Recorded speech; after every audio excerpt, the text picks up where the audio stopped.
Bismillahirrahmanirrahim. Xhamia, kështjella e fortifikuar e përpjekjes, pra e xhihadit.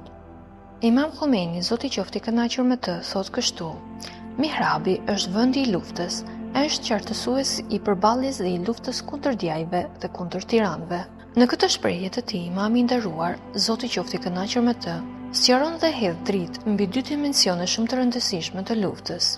I pari është luftra kundër nefsit, pra kundër egos, epshit. Dimensioni i dytë është lufta kundër diktatorëve dhe kundër tiranëve të kësaj bote. Xhihadin, pra përpjekja kundër tiranëve dhe diktatorëve, do ta trajtojmë në vijim. Për momentin do të ndalemi te xhihadi, pra përpjekja që bëhet kundër vetes, kundër egos, kundër epshit. Fakti që numri i transmetimeve që flasin për llojet e xhihadit është shumë i madh, tregon se ky lloj xhihadi dhe ky lloj përpjekje është më e rëndësishmja. Për këtë arsye, ai përmendet në transmetimet e ndryshme si xhihadi më i madh ose përpjekja më e madhe. Vërtet, kjo është lufta më e madhe, kjo është betejë më e përgjakshme dhe më e vështirë, ndikimet e të cilës reflektojnë drejt për drejt në jetën e kësaj bote dhe në botën tjetër. Kjo është një luftë që zhvillohet kundër të gjithë djajve të mbledhur bashkë, kundër të gjithë energjive dhe fuqive të errëta, si dhe kundër epsheve dhe joshjeve të pafundme të kësaj bote, mashtruese dhe kalimtare. Çdo luftë ka taktikat e saj, ka bazat e saj, sikurse ka edhe frontin, hendeqjet dhe vendstrehimet e saj. Ajo që duhet të ngulisim thellë mendjeve tona,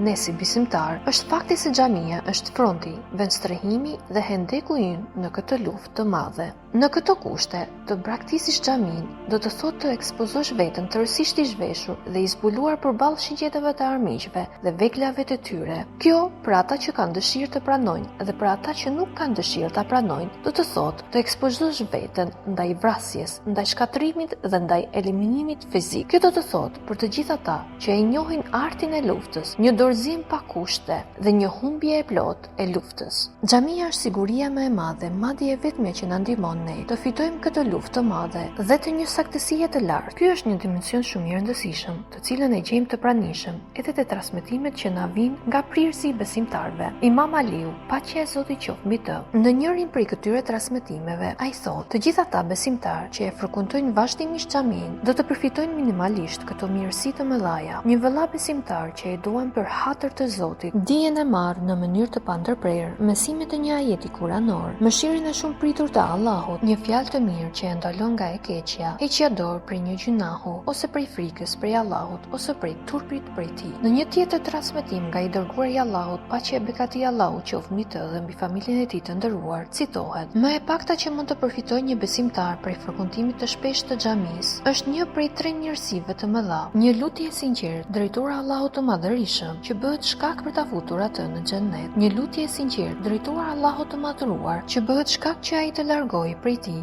një fatkeqësi të madhe, një vëlla musliman që e do vetëm për hir të Allahut." Xhamia është një institucion shumë i rëndësishëm që ndikon në formimin e një personaliteti të denjë për besimtari, i cili mban mbi shpatullat e tij shqetësimin e fesë së Zotit dhe mesazhin e saj. Xhamia është institucion edukativ më i rëndësishëm i shpirtit, i mendjes dhe i zemrës, që e ndihmon njeriu të përballet me vështirësitë e kësaj bote dhe me joshjet e saj mashtruese. Pyetja që lind pasi përballemi me transmetimin dhe me kuptimin e sipërpërmendur është: a janë këto fjalë tregues se ndikimet e rolit të xhamisë janë të përqendruara vetëm te dimensioni individual, apo roli i xhamisë është shumë më i gjerë dhe shumë më gjithëpërfshirës se kaq? Nuk ka dyshim se roli i xhamisë është shumë më i gjerë se ndikimet e saj në rrafshin individual. Rreshtat në vijim do t'i kushtojnë pikërisht këtyre dimensioneve.